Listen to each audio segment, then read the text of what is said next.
Britney Spears and several other big names were groomed to star in the new Mickey Mouse Club during a time the company was rife with pedophiles. Dozens of Disney employees have been arrested for child sex crimes, including top executives and directors, and in some cases, rehired by Disney to work with children after doing extremely short jail time for raping a child actor.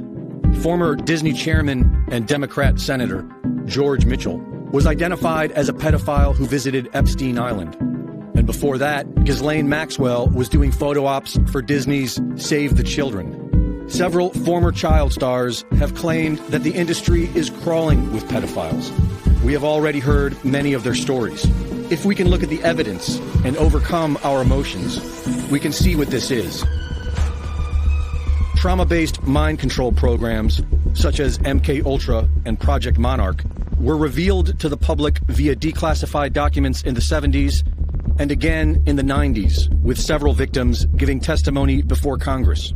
The basis of these programs is the routine infliction of severe trauma upon a child in order to force their mind into a dissociative state, allowing them to be controlled without awareness.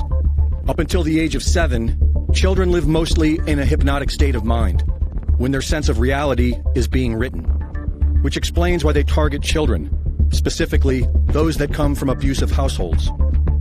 Bryce Taylor and Kathy O'Brien have each described in their books how they were regularly brought to Disneyland and Disney World, where they would be tortured and raped while being programmed with Disney stories, as well as Lewis Carroll's Alice in Wonderland. This has been verified in CIA documents. O'Brien says she was tortured in a room beneath Disney World, which we know was designed by agents of the CIA, who were running this program at that time. Victims of these programs were sold into them by their abusive parents, a model we see today with parents pimping their children out to the entertainment industry. Britney's parents had her audition for Disney when she was 8 years old, where she was then brought into the industry, sent to New York City for training, and brought on the show 3 years later at age 11, where she was dressed and directed to perform like an adult. The art of mind control was known as far back as Plato's allegory of the cave, where people's belief systems were being created by illusions force-fed into their minds. Story. Our imagination has always been influenced by story. And if you can control the stories told to the public, you can control their imagination. Since the dawn of television, visual storytelling has been the most fundamental form of mind control in the modern world. Television, movies, videos. And since the beginning, we have been subjected to a long-term agenda of sexual subversion. As each generation is born, the stimuli becomes slightly more perverse. As the Mickey Mouse Club grew old, their young, impressionable audience grew to perceive them as highly successful, while flaunting sexual promiscuity and sexual assault. You can destroy a society by destroying its sexual morality. This is fundamental in any society based on the family.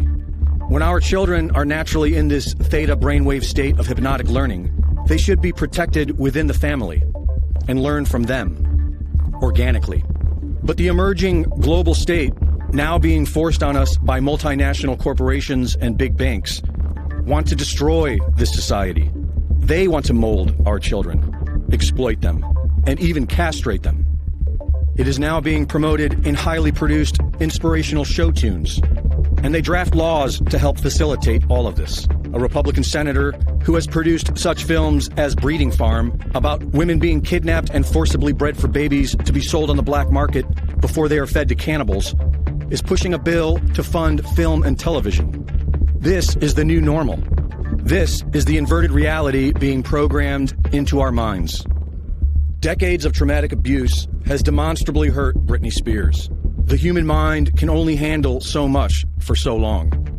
Britney is a tragic symptom of society's indifference. Because if enough of us really wanted to, we could change all of this right now. For Infowars.com, this is Greg Reese. It's Britney, bitch.